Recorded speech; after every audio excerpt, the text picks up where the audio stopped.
চট্টগ্রামের বকলিয়া চেয়ারম্যান ঘাটা আবু জাফর রোডে শিশু ধর্ষণের ঘটনায় আসামিকে গ্রেফতার করে থানায় নেওয়ার সময় পুলিশকে ঘেরাও করে রাখে স্থানীয় জনগণ।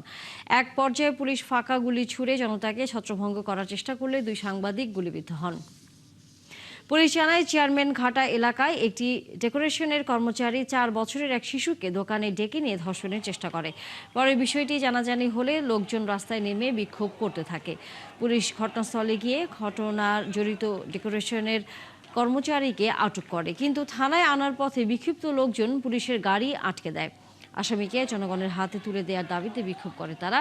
এ সময় পুলিশের গাড়িতেও আগুন দেয়া হয়। পরে লাঠিচার্জ ও টিয়ার গ্যাস নিক্ষেপ করে আসামিকে পুলিশের জিম্মায় নেওয়া হয়। পরিস্থিতি নিয়ন্ত্রণে আনতে অতিরিক্ত পুলিশ ফোর্স মোতায়েন করা হয়। এদিকে এ ঘটনায় সংবাদ পরিবেশন করতে গিয়ে গুলিতে আহত হয়েছেন দুই সাংবাদিক।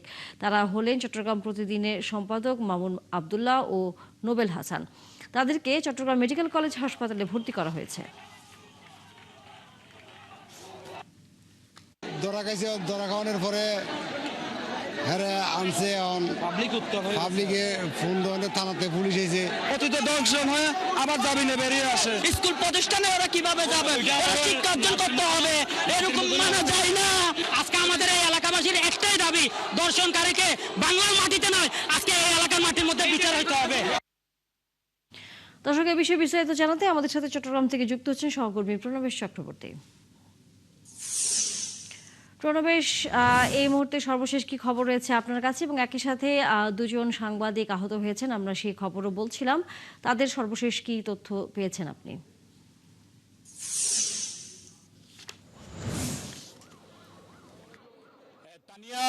বিকেল 5টা থেকে যে উত্তেজনাকর পরিস্থিতি, অর্থাৎ একটি শিশু কন্যাকে ধর্ষণের ঘটনায় ধর্ষককে আটক করে রাখা হয়েছিল একটি ভবনে।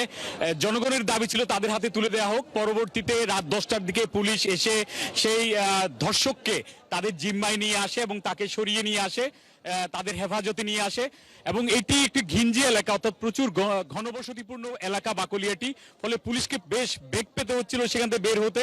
এবং পরবর্তীতে তারা লাঠিচার্জ এবং টিয়ার গ্যাস নিক্ষেপ করে যারা উত্তেজিত জনতা তাদেরকে সরিয়ে দিয়ে সেই দর্শককে তারা তাদের জিম্মায় নিয়ে আসে। এখন আমরা চট্টগ্রাম কক্সবাজার মহাসড়কে আছি।